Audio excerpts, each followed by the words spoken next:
It's Wednesday, it's 12:30. It can only mean one thing. It's a live session. It's our APTV session. Today, as you can see, my fellow colleague is not the one and only Mike Paverley. He's off doing golf, I think. I have the amazing Tim Frazer who's joining us from Kofax. Tim, welcome. We'll hear more from yourself. What's the weather like where you are? I think you're sort of Nottingham area, I think, Tim. What's it like? Thanks, Jamie. Yeah, it's bright and sunny in Nottingham. It's a bit cold. My central heating is not on. I'll brave it. And yeah, you saved me from a round of golf, perhaps. Do you know what? Please don't use that central heating thing. You know, I've got jumpers on. I'm putting extra layers on as we speak. My wife keeps saying we've got to crank the central heating up. I'm trying to hold out. If we just get it a little bit longer, especially with this price rise with the utility. Yes. Right. Before we start, Tim, and I know you're from Kofax, who are our headline sponsor, and we're going to have a chat about all the thing about the conference. Let me just remind our audience, for all those who are watching today, it is less than a week. You know, we are on the countdown. This is always the time when stresses become a little higher. We're just crossing the T's, dotting the I's, or is it the other way around? I don't know. But we've got everything in place. We've got the system in place. We've got our partners all set up, such as Kofax, our headline sponsor. We've got the studio ready to live stream. I think the only thing I haven't got is the cakes, biscuits, and the sweets, and for the day, Tim. But I'm hoping because you're joining us live, you can bring a few sweets or crisps with you, or biscuits. So remember, there's still tickets available. I think we've got a few left because we're live streaming. So if you can, let me click a button. The tickets are at that website below, apcon.online. So if you haven't already got your ticket, please go and have a look at the website, sign yourself up, and it's going to be a great day. You know, just to remind people, it starts at 9:30, goes on to about 5:30, dependent on what we do on the day. We've got entertainments, we've got keynote speakers galore. We've got the wonderful Brenda Edwards from Loose Women, who's going to join me as a panel host later on in the afternoon. We've got experts from around the world, such as Mary Schaefer. Tom Flynn is running a panel. We've got Sid Vasily is running a panel during the lunch break. We have got a plethora of stuff going on during the day. So please, please, please make sure, one, you sign up, and two, that you come and attend for the whole day. And then right in the middle, 12:30, 1 o'clock, I think it is, thereabouts on the agenda, we have the industry leading awards. We've got awards around 10 categories this year. And we also announced the 100 influencers, which I know everybody's really keen to listen and learn to as well. So enough about the conference, team. Let's introduce yourself. So it's absolute pleasure for us to, one, have Kofax as our main sponsor, headline sponsor again this year for our virtual conference. You and I have worked together previously, Tim. You've been to one of our face-to-face conferences previously.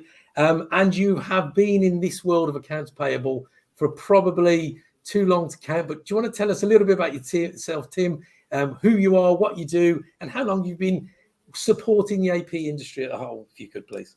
Sure. Yeah, thanks, Jamie. So I've always been in a customer-facing role working for IT companies, about 30 years, actually. And I started in the document management space, so very much around capture, archiving, legal retention, and that kind of led to really interesting process. And a lot of what we were doing was around purchase to pay related documents and around order to cash related documents.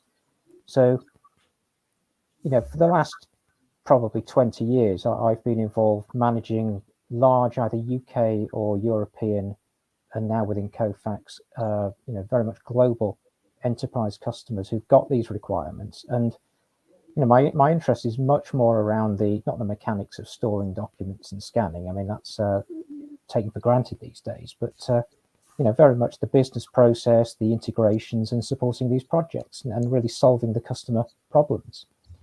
So, you know, it's been for me an evolving industry and continuously interesting with new things coming along, new legislations, new technologies. So I joined what was ReadSoft about 7.5 years ago. The company prior to that, I made a Kofax partner. So I've been around Kofax a long time, and Kofax and ReadSoft were similar companies, about 30 years old as well, originally from the capture side, and both kind of very quickly evolved like my interest, into process automation, and very much with finance orientated solutions. So ReadSoft and Kofax came together about 5.5 years ago. So today's Kofax is really an amalgamation of the two. And for me, that's been really interesting. I mean, the downside is having 3 email addresses in 3 years, but actually the job stayed the same. And you know, part of this, both ReadSoft and Kofax had developed very extensive partner communities. So it's not just been working for a single company and direct customer engagement, but it's been supporting the partners and the partners' relationships with us and with their clients, and very much a collaborative approach to the whole thing. So yeah, more on the partners later, because I think that's quite relevant here. But you know, the great thing about both Kofax and originally ReadSoft, I keep mentioning ReadSoft because some of our products, the solutions are ReadSoft branded. Right. So you know, don't think it's a separate company. It's all us, really. Yeah. But you know, we have approached accounts payable and sort of tools available, and the way we look at the market through specific ERP integrations. We have solutions for SAP, for Oracle. We've built connectors for Microsoft NetSuite, which personally is very interesting because you're exposed to all these different environments, so that the process might be similar, but the means of achieving success can be different with the integrations. Then you've got the advent of cloud, and what does that mean, and what's been our experience with projects, and how do our customers move with the times. But you know, the partner channel I was managing, and still do to a degree, but I was managing the ReadSoft partner channel for 18 months. So I kind of moved from a very much a direct customer engagement role to slightly indirect to mostly direct again. But I'm still very much involved with our partner relationships around the UK market. And what does all this mean in terms of Kofax? I mean, we have relationships with a huge variety of companies globally. And these are system integrators. So these are companies like Accenture, people like Wipro, TCS, that our clients and your members will be involved with. We have direct relationships with experts in the purchase to pay sector. So they'll have applications that they sell with Kofax technology either added to or embedded within. So that's important. Some of these companies could be very process specific. So, you know, one of our partners has a subsidiary, statementmatching.com. I know they're one of the sponsors of the event as well. Yep. So it might not be something we can directly address within our own customer relationship, but we can bring a partner in that can add value there. And I think that's important. And we have certifications with all the key ERP vendors, SAP, Oracle, Microsoft, etc. And some of our partners, where we may not have a particular in-house expertise, they may have that. So take Sage X3, for example. So we were approached by experts in that sector in the last 18 months. They wanted to use Kofax technology for that. So they are our go-to partner in that sector. You know, if you're not sure who can help, we can advise. And then, you know, they can use us as backup, but they're very much using our technology, but putting the industry flavor on it, the market sector expertise in that. And some of our partners are actually outsource companies. So either they're full BPO operations, or, you know, as we get into perhaps what happened during the pandemic, you know, all of a sudden a huge event hits, and what do you do with all the paper? Do you try and deal with it yourself? Do you go multi-channel and try and get as much of that into electronic format as possible, or, you know, do you just offload the problem onto somebody else that can actually use automation very quickly to improve your quality of life and not dramatically change your process, but allow your business to continue? So a number of people may have outsourced relationships on invoice capture. They're probably using Kofax behind the scenes for that as well. I think that's the thing, Tim. And do you know what amazes me that we bump into obviously our members and we talk about our partners such as you guys at Kofax, and some of them aren't even aware that actually behind the scenes it's your organization, whether it's directly or indirectly. And I think that's the thing, that you're a large organization, you've been in business an awful long time, you've got other brands which you clearly have highlighted. But yeah, it does surprise me when I talk to customers, and then you'll tell me, and your colleagues will tell me, yeah, they're our customer, but they may not know so because they're either through a partner channel, indirectly, directly. So it does amaze me actually the amount of customers that you're involved with, which are also our members. Yeah, I mean, it's and it makes the job exciting, and from a personal point of view, but it widens the net of the people I interact with, and I really enjoy that. And on that point, as I say, because I've got a couple of questions, because you don't very often get an expert like yourself on our channel. So it was a couple of questions. So you hinted, during the pandemic, let's be honest, hopefully we're coming out the worst of this now. We will start to return back to some normality. We are seeing organizations already going back to working environments. Some are going to hybrid models. Some are still working from home. You indicated about what have you seen in terms of change in project implementation during the pandemic? Have you seen anything speed up, increase, decrease? What was your view over the last sort of 12, 18 months? It's been an interesting journey. I think to a large degree it accelerated what was going to happen anyway. Just gave it a big adrenaline shot. I mean, nobody saw this coming. I think the great thing was everybody really stepped up. It was JFDI, just do it. Yeah. Because actually you had no choice. We have customers who, because of the pandemic, their business actually grew, and some customers really suffered badly, and we know kind of what the industries were that were severely impacted. But you take one like publishing, books. Book sales actually rose through the pandemic. I don't think they expected it, but that was a plus. So there were projects being considered that were accelerated either through potentially business growth. Some were brought forward, particularly around multi-channel. So, I interact directly mostly with enterprise size companies, the FTSE 100, FTSE 250. They could be Europe-wide or global. I think acceptance of cloud was kind of happening.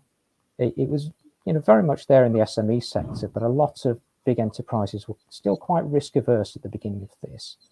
You kind of had Teams and Zoom and all those tools we were using internally, but not all organizations were kind of fully into remote delivery. So to kind of all the elements were in place, but just not there for kind of full project take on. And I think it just kind of happened at the right time to allow those to be effective. We were looking to help people with quick wins. So we had customers still reliant on a lot of hard copy coming in, but they had some Kofax technology already. So to add email capture, automatic email ingestion, drive down the paper straight away, we're all compatible with remote working from a Kofax delivery point of view. So our technical support organization is virtual. Our professional services for implementation projects is virtual. So we have a Europe-wide team.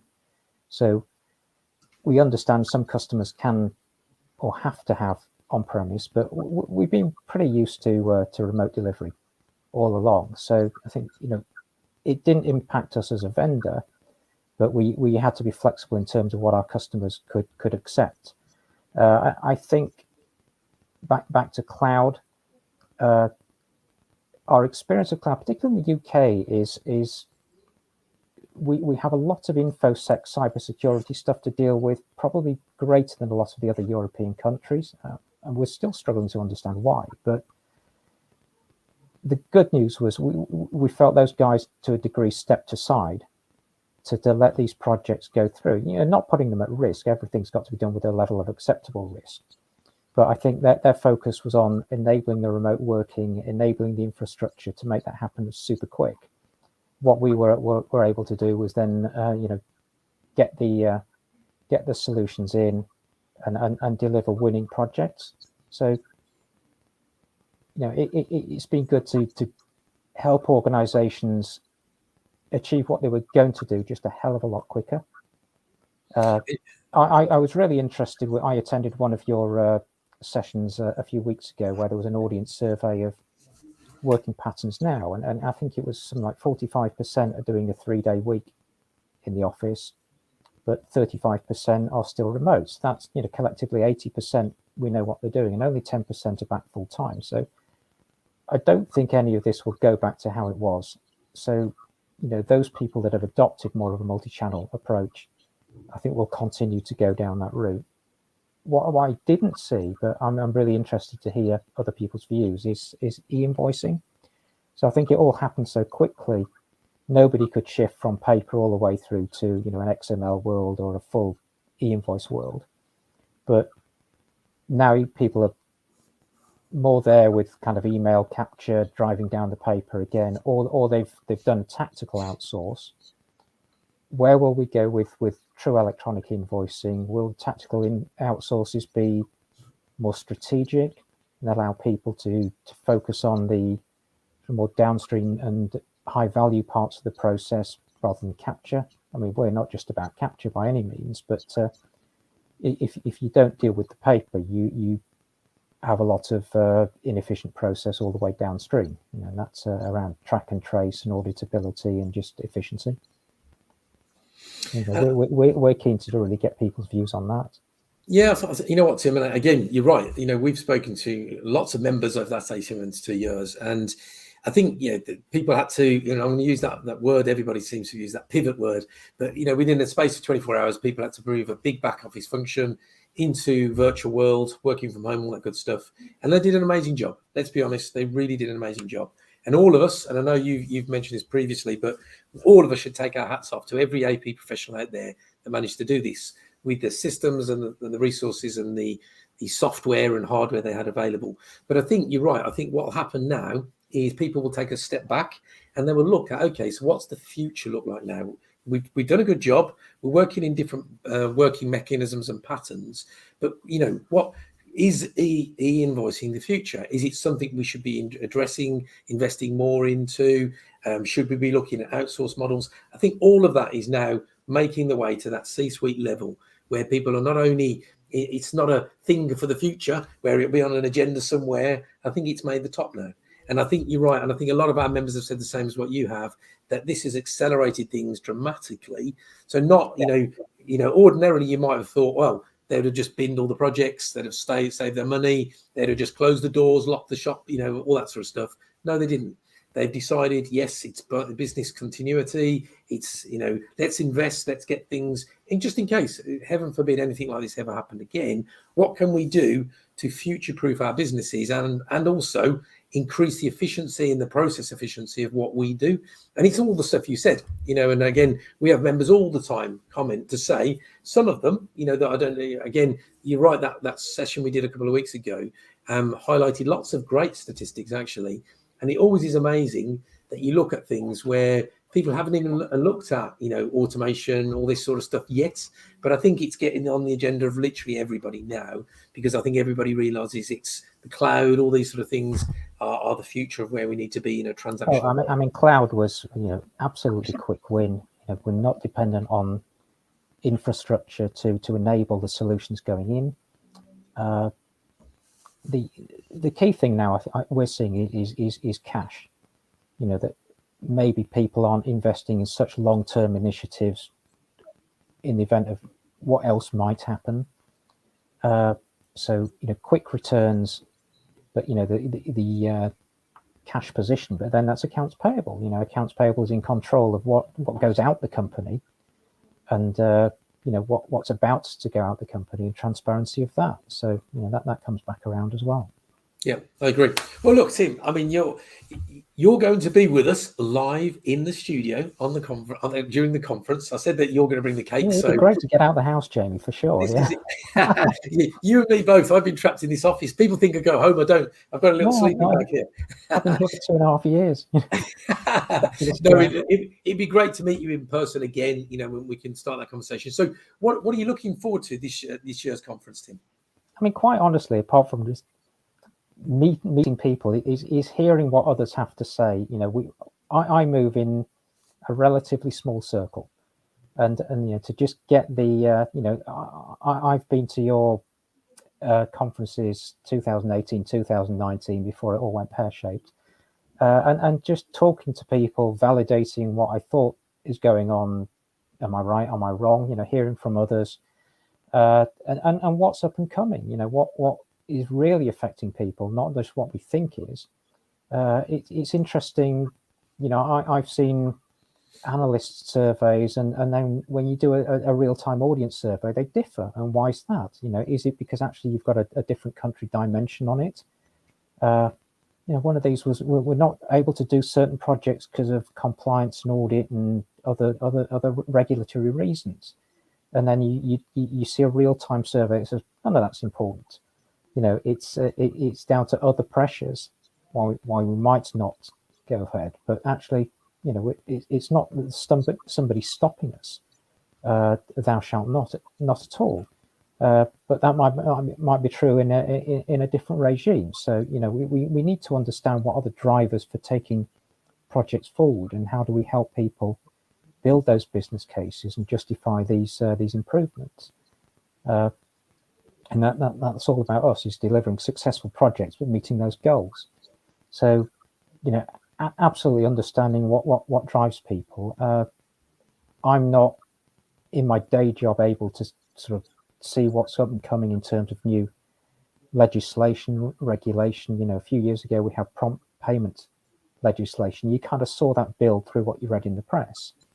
You see internationally, I'm dealing with global companies, what happens in other countries around e-invoicing and how mandatory that becomes. And to a degree, UK has, I wouldn't say it's lagged, but we've been pretty free and easy. You've got certain standards or certain tools or protocols in certain industries, but it's not kind of a countrywide mandatory thing to do certain things in a certain way. And will we ever get there? And what's being considered there? And that impacts smaller organizations very differently to how it impacts the larger ones. So I'm very interested to hear people's views on that kind of thing as well. And certainly the ERP integrations. Wind the clock back a few years, and companies like us had solutions that we either integrate with or embed in these ERP applications because they don't have it themselves. What we've seen recently is, and it's not just a cloud thing, but they've taken more of the process on internally within the application. So is that reducing our opportunity or the need for us? No, because actually what's there people take advantage of and then kind of bring forward automation. So, we see that as a very, very positive thing, but it's understanding those trends as well and what's happening in particular ERP environments. So, we want to hear that from our customers too. Absolutely. That drives us. Well, look, I think, Tim, well, you're right. Firstly, it's going to be great to see you in person, and it's going to be great to see a whole bunch of people on the day who are going to be hopefully entertaining us, giving us loads of great content, which we always hope we bring. But you're right. I think it's having that opportunity to learn from others, share experiences, learn. And I know that yourself personally and also Kofax have always done that. You've been to our previous face-to-face conferences, and I'll let you into a bit of a secret, Tim. We've got plenty planned next year. So I think the world will be fed up by the end of 2022. They'll be fed up of meeting face-to-face. We are going big time next year on face-to-face. So expect the spectacular. That's all I can give you at this point. Now, in terms of, it'd be remiss of me to say, obviously you're at our conference this year as our headline sponsor, which we massively thank you for. What other things have you got? Have you got any other events coming over the next quarter into next 2022? Any product launches that you want to let us know about, Tim? So we're not Apple. We don't kind of stop the world for a particular day. We've got, so there's no new iPhone or anything, but we've got new releases. A lot of the investment is in the cloud software as a service solutions. That's the way the industry is moving, in our view. So there's programs of work with kind of regular delivery points, but we've got new programs of work we'll be releasing and announcing through the early part of next year. For people that use ReadSoft Online, that's where we'll be introducing new ERP integrations as well as part of the mix. There'll be actually, we hope to introduce different document types, so actually give the flexibility to include things that aren't invoices and just widen the scope on that one. Accounts payable agility is a wider scope solution. It's built on a broader Kofax platform, but that one we have a cloud hosted variant or on premise, so there'll be announcements on that. We've got a session, I think, Kofax and Accounts Payable Association booked for January, so look forward to that. And I think as some of these other things emerge, I mean, it's not about telling you about our products in detail at all, but just we'll get through this year and then kind of hopefully use that session as a kind of preview for next year as well. Well, look, I mean, that sounds exceptional. And as always, we will be supporting. You're right, we've got a session in January. I think we've got sort of a masterclass webinar booked for January. Further details of that will come out, no doubt, over the next coming weeks or so. Lastly, before we finish today, we always try and finish around the 30-minute mark. Without giving too much away, you're coming live in the studio. I think I'm going to join you live on stage with you. Can you tell us a little bit about what you're going to be telling us or talking to us about at the conference? Yeah, I mean, I hope we can continue and do this as a sort of Q&A thing rather than be go on a monologue for 20 minutes or so, and hopefully no PowerPoint. Not a fan of PowerPoint, but I'd like to share kind of my experience of kind of drivers for change, what gets projects off the ground, and I know it's been a bit exceptional in the last kind of 18 months, but how do we help our customers and our prospects realize these things? What's worked in our experience? How do we assist with the right tools? They might not be ours, they might be tools of our partners. So what does our kind of community look like? You've got other sponsors, Galantis, Cogent, statementmatching.com are part of our family. So it's not just all about us, it's what collectively can we bring to the party here. And which are the important tools? There's collateral we'll make available for everyone to take away as well, in terms of just white paper that summarizes the topics I'll cover. But very much around cloud, I think, and how we've seen adoption of that, and to a degree some of the barriers to adoption. There's a few kind of strange war stories where sometimes. And I think to contrast with what's happened with the pandemic, where things have gone in very quickly, how do you maintain that rate as opposed to going back to a situation where you've got to have stronger justification for either commercial or technical change? So, what you can't, and it's important, InfoSec and cybersecurity, but they've got a role, but they shouldn't stop you doing your project. And to move ahead with cloud technology has great business benefits, but you've got to do that as part of the corporate initiative. But how do you avoid some of the pitfalls we've seen and skirt around that? And we are on the receiving end of much of this in terms of how compliant are we? But how do we navigate that journey, because that allows you to start your projects faster. Look, and again, it's always an interesting conversation. You and I have spent many an hour chatting through this, so it'd be great to have you on stage with me. It'd be great. And you know what? I can get the jumpers off, maybe put the suit jacket on. What I haven't done, I haven't tried the trousers on yet, so more than likely they're going to have to be adjusted an inch or two, let's say that way. So hopefully my wife will adjust all the trousers ready. It's going to be exceptional to see you again on the day. Before we wrap up today, thank you so much, firstly, for doing this today, Tim. Thank you. Words of wisdom, as always. Thank you to Kofax for being a headline sponsor.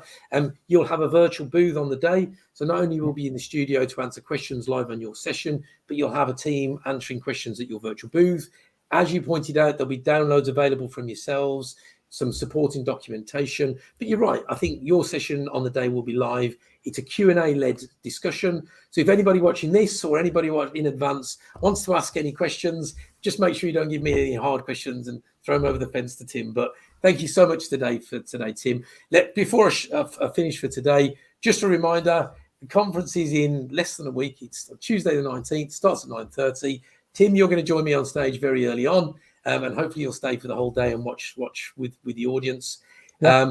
Thank you today, Tim, and no doubt we'll speak again on Tuesday. Thanks, Jamie. Absolute pleasure, and thanks everybody for watching. Brilliant. Thanks, Tim. Speak to you soon. Thanks again. Bye for now.